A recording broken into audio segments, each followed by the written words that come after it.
All right, you're welcome back. We're talking Nigerian issues the last time. We're going to stay sort of with that and continue talking politics and governance and governors in particular, and looking at the issue of security votes. Money is very critical in Nigeria today, and we need as much as we can get to go around for us in these recession times. I have here with me Isabella Akinsheye. Thanks for being here today. Thank you. Long time. Yes. And Ahmed Agbabiaka, thanks for coming. You guys are color coordinating. You didn't tell me there was a red. What does the red signify? Danger of the economy power. Or something? Talking about power and all of that now, and the governors are in power. Of course, they've been in power for a while now, even though some are going to be facing elections very soon. And one of the most critical issues that I think we've faced in our history pretty much is the issue of security votes and what it's been done with. It's something that continues to generate a lot of controversy. What should that continue? What is it done with? What should it be done with? You know, and I don't know, what are your thoughts on that, first of all? I think the main issue is accountability.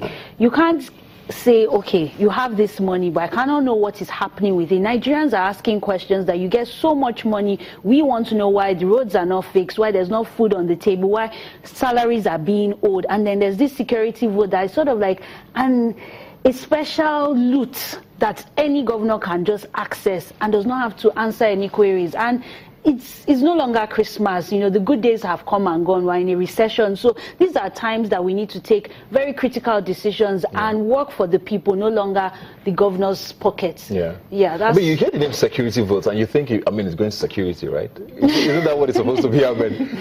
Yes, well, unfortunately, from the experience and conversations that we've had so far, information we have so far about it, this money account largely are accounted for largely by the monies that are doled out by the governors and even in the presidency to politicians and businessmen and friends and accolades that come visit. You know, while living, they go with parting gifts of big envelopes, and sometimes Ghana must go. So to a large extent, that's what the security vote is meant for. So most times it has nothing to do with security. The long period, the overstretched period of this military rule has actually imbued this tendency in most of the governors and the ruling class. But we're in a democracy for, I don't know, how yes, long that now? is the 17 tendency. years. Is the tendency that they've chosen to adopt. You know, they've chosen to adopt that from the military era, and they've continued doing it. Of recent, the governors actually asked for an additional an increment in the vote or the security vote that they are getting from the federal government. I think it's calls for a national emergency to address this kind of issue. If the governors are calling for having security votes, and in their convoy you have as much as Sahara Reporter did a report in this month, 21st, sometimes last week. And from the reports, about 23 governors are using 100 armored vehicles that each of which costs an average of 75 million naira, just for 23 governors, for themselves, their deputies, and their wives. You see, these are things that we should look into. And the irony of it is that these are some of the governors that could not pay salaries, you know, to some of their civil servants, you know, the genuine people that are actually working for this country. They are getting security votes to give to their friends and accolades and families, and they're also getting protection. Aside the security details that are attached to them, they're also getting armored vehicles. So I think it's a double standard. And so why is it so hard for us to get rid of this? And why? I mean, if we have a democracy, if we have a president now who is against corruption and was one of the main things got elected on with, why is it so hard now for us to say, you know what, let's fix this? I don't think one broomstick makes a whole broom. So it's almost the case of one man has a very good intention, has a good vision, but the people around him have not yet just bought into that vision. And you know, when you said security vote, when you think about it, it is a security vote in the sense that it protects the power. So that power is there, and it's saying, you know what, I've given you money for food, I've given you money for security, I've given you money for everything, but just in case you are threatened in any way, there's extra money, yes, that you can use to make sure the house is in order. And that is what I believe the security vote was for. So it's like something that you can use at any time to meet up with emergencies. And if there's no emergency then? But if there's no emergency, the thing honestly is, if you had a child now and you gave this child extra money and said, you know what, I've given you everything you need, but just in case anything comes out when I'm gone, you can have this money. Now, if something does come up and the child says, oh, daddy, this came up and now I was able to do it, you feel very proud that you had that emergency money. But if nothing comes up, what would you do? You would ask for it and say, okay, bring it back and let's see how we can take care of pressing issues. And I think that is the case. You cannot have security votes and then people are starving, salaries are not being paid, and the extravagance of the way these governors are living their life at the expense of the people that they were voted to serve. That is the main problem with us. I'm sure if this security vote was being used properly, we won't be asking these questions because we'll be seeing the results with our own eyes. But unfortunately, that's not the case. So whose job is it now if we decide, okay, let's try and see how we can fix this? Is it the federal government? Is it the states legislatures? Is it the National Assembly? Is the revenue mobilization, allocation, and fiscal commission? I like to say that. Who's going to fix this? Well, or who should fix this? Yes, I think it's a constitutional matter, and it takes everybody it takes all hands to be on deck for this to be corrected. You talked about a situation whereby there's no emergency. We have a national emergency at our hands. There's never been a time where there's no emergency. So we have a national emergency at our hands. Now. People are hungry. There are a lot of hardship in the country. So the last hope of the masses in this kind of situation, because it has to do with the Constitution, is supposed to be the National Assembly. Unfortunately, a couple of months back, the National Assembly is even proposing that their principal officers be given immunity from prosecution, perhaps in situations where they use monies that they don't want to account for. So it's a long jump that Nigerians have gotten themselves into, and I think the president, we are lucky somehow with the kind of president we have right now. We need to get a lot of things straight. It's an opportunity for the President Muhammadu Buhari, to actually bring this down and make Nigerians his cabinet, but his advisors. Like she said, yes. He's not going to do it alone. It's something that he needs. Does he have governors who are going to want to work with him on this? Is this something that he can actually achieve? Well, I think you raised the question that, do we want to get rid of this? If you went to go and ask these governors, do they want to get rid of this? The answer is no. And people who have benefited for this security vote, so the people who are being paid to keep these governors in power, to keep certain structures in place, they don't want to get rid of it because they are cutting their own ration, their own slice of the national cake. So it's the same thing. All hands need to be on deck. It's a total mindset shift. I mean, I studied politics as part of my A-levels, and I've never come across security vote in the UK. I've never come across that special one that nobody can touch and nobody can be probed. I think it's secret, actually. Yes, I think it's an anomaly when you look at it, because you can't have all these issues and then there's this special fund. No, I think it's time that Nigerians, they are asking questions, but it's not enough to just ask questions to go on Facebook, on Twitter. It needs to be backed up. The National Assembly, especially the National Assembly, because they have that power, I mean, to make this into a law and to start cutting the powers down. Start cutting it down, and then it makes that political office not as attractive anymore because there are less incentives. But as long as security vote is there,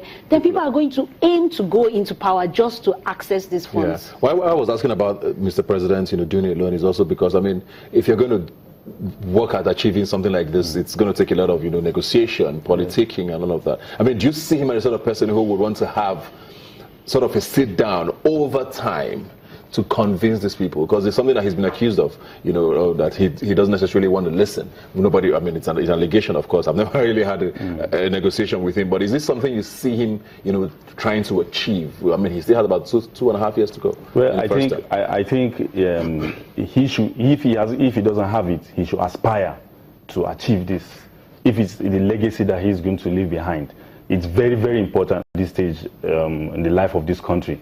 The kind of economic challenge that we have right now, that we found ourselves in, is an opportunity for any government or any serious-minded person in power to effect the real change that we clamored for. If perhaps this president's administration came in and crude oil is selling for $200, which is the mainstay of our economy, is selling for $200 per barrel, $150, or even $300. nobody is going to take anything serious. Everything, but for God's sake, we are having a serious challenge right now that calls for sober reflection. And the president, just like I said, should aspire to do this. Should damn all odds and take the challenge, take the bull by the horn, and make sure that this is pushed before the National Assembly. He actually made a proposal for a kind of emergency power, some times ago, but everybody criticized it and all that, opposition here and there and all that. But I think this government should be given that benefit of doubt to actually make things happen. If we are serious with what we are doing, we can't be crying foul and watch the government sit down and operate with that military set law to effect change in this democratic era. We can't be taking it in piecemeal. We can't be making changes in piecemeal. It has to be wholly. So if the president has asked for that, I think something should be done in that direction, and there should be sincerity of people. Like I said, the National Assembly is asking, the principal officer is asking for immunity. It's a big blow to the kind of sincerity or the kind of service that the masses should get from the government, especially the National Assembly. So people have argued that, these security votes are not even that tangible. Like, how much are they even really getting anyways? What would they really change? Is it something that would save the economy if we say, okay, let's divert that to something else? Is it really that significant? I think every little helps. There's nothing like small money, except, you're somebody that is now accustomed with a very greedy mouth. There are some security guards, you give them 15 naira and they actually return the money back. And I'm wondering, you can use that to buy maybe pure water. But I think there are so many pressing issues, so many challenges. There's hardship in the land. So if there's a little money that can go some way, it should be disbursed. We're having issues with, budget implementation. When was this budget passed? When were ministers appointed? All these things have slowed things down. It has sent the wrong message to, foreign direct investors. So I think now is the time to just go in fully. And any funds that are available, like they keep talking about the recovered loot. That recovered loot, no matter how small it is, it should be pumped back into the economy to serve the people that, clamored for this change, because that's what we want. We want a better Nigeria and a better future for our children. Sorry, to come in, the security votes we're talking about, in 2000, and according to a Sahara Reporter research, in 2013, the total amount of money spent on security vote by the government for that year was 210 billion. So I think we shouldn't even argue about the significance of that money. It's going to do a lot. Before we go now, very quickly, in one sentence or two, do you think it's going to be achieved? Because, like we said, virtually everybody in politics doesn't want it to go away. Do you think it's going to go away? It's achievable. And with this mantra of change begins with me, I think, again, the president or the proponents of this change begins with me should revisit this issue.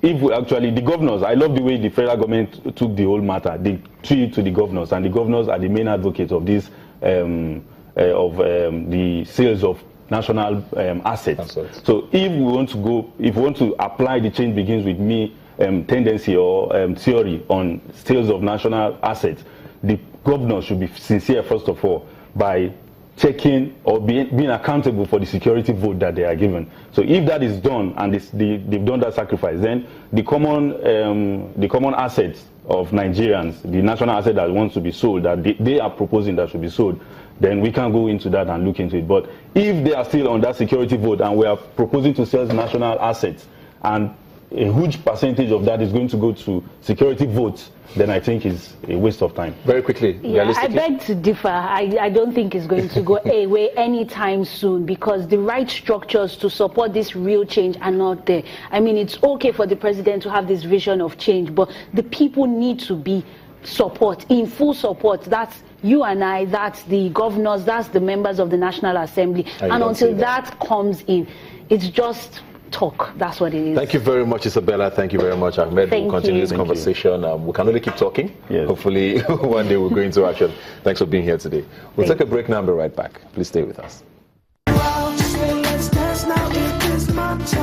Just